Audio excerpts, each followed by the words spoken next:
Now let's start with lecture 2. क्या है lecture 2 का अपना टाइटल, वो देख लेते हैं।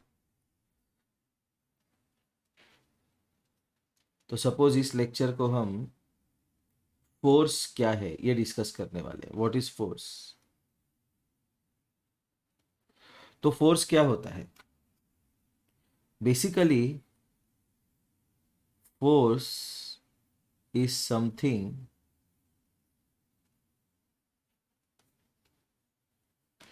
which can cause a change in the objects। कोई भी ऑब्जेक्ट है जिस पे फोर्स अप्लाई कर रहे हैं, उसमें कोई तो चेंज होगा। वो चेंज कौन करेगा? Force. Force is something which can cause a change in the objects. तो वो चेंज क्या हो सकता है? अलग अलग टाइप के चेंजेस होंगे। फर्स्ट, शेप चेंज हो सकता है। Shape of the object can change. Second, shape change हो सकता है मतलब कैसे? सपोज फॉर एग्जांपल एक मड का हमने गोला लिया, ठीक है, और उसको हमने किक मारी, फोर्स लगाया, तो उसका शेप चेंज हो जाएगा, खड्डा हो जाएगा उसमें। ठीक है। मूव और स्टॉप एन ऑब्जेक्ट। मूव और स्टॉप एन ऑब्जेक्ट मतलब सपोज एक बस है, मूव कर रही है, साइकिल मूव कर रही है, तो साइकिल को रोकने के लिए फोर्स लगाया। ठीक है। अगर बॉल स्टेशनरी है, फुटबॉल, तो उसको गोल की तरफ किक करने के लिए हमने फोर्स लगाया। तो मूव भी कर सकता है ऑब्जेक्ट को, स्टॉप भी कर सकता है। उसके बाद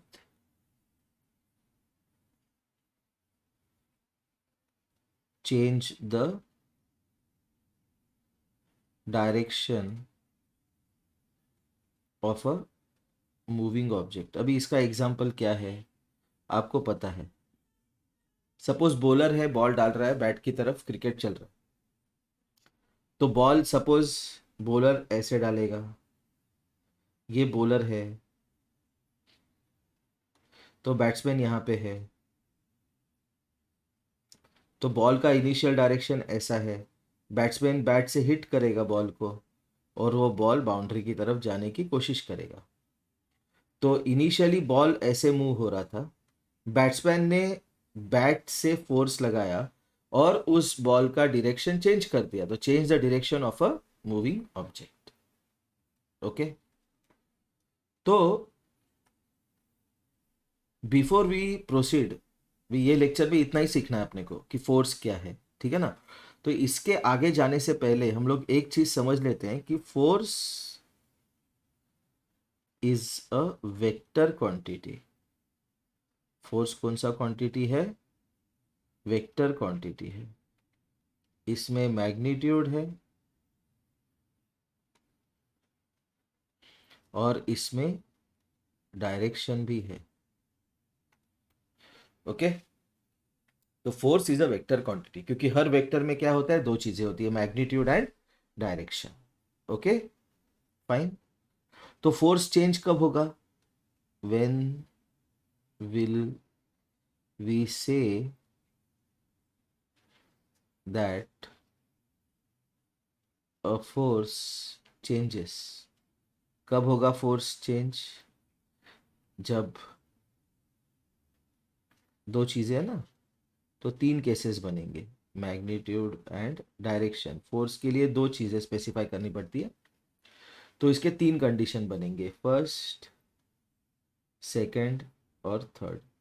फर्स्ट कंडीशन में मैग्नीट्यूड चेंज हुआ, डायरेक्शन चेंज नहीं हुआ। सेकंड केस में मैग्नीट्यूड चेंज नहीं हुआ, डायरेक्शन चेंज हुआ। थर्ड केस में दोनों चेंज हुए। तो फोर्स कब चेंज होगा? जब मैग्नीट्यूड चेंज होगा, डायरेक्शन चेंज नहीं होगा, केस वन। मैग्नीट्यूड चेंज नहीं होगा, डायरेक्शन चेंज होगा, केस टू। दोनों magnitude as well as direction change हो गए, तो ये होता है force. Okay, so that takes care of the first topic. Okay, अभी नेक्स्ट टॉपिक नेक्स्ट लेक्चर में कंटिन्यू करेंगे हम।